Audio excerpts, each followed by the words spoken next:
ঢাকার দোহার নবাবগঞ্জ নারী কল্যাণ সমিতির উদ্যোগে শনিবার সকালে জয়পাড়া কলেজের সভাকক্ষে ও বিকেলে কলাকোপার ইউনিয়ন পরিষদের সভাকক্ষে বিশ্ব হিজাব দিবস উপলক্ষে আলোচনা সভা অনুষ্ঠিত হয়েছে। এই সময় বিশ্ব হিজাব দিবস উদযাপন করতে অনুষ্ঠানে দোহার নবাবগঞ্জে বিভিন্ন শিক্ষা প্রতিষ্ঠানের শতাধিক শিক্ষার্থী ও অভিভাবক উপস্থিত ছিলেন।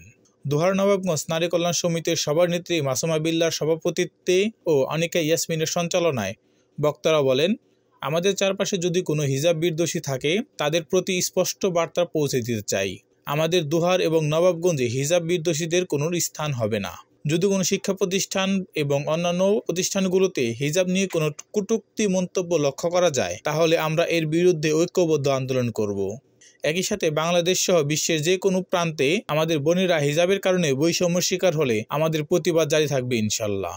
প্রধান আলোচকের বক্তব্যে বলেন, হিজাব বাংলাদেশের নারীদের স্বাধীনতা, ঐক্য ও মর্যাদার প্রতীক। আমাদের সবার হিজাবের যথাযথ মর্যাদা পালন করতে হবে। এ সময় আরও উপস্থিত ছিলেন দোহার নবাবগঞ্জ নারী কল্যাণ সমিতির সদস্যবৃন্দ ও অভিভাবকবৃন্দরা। Mohammad Suman, desk report, DN Bangla.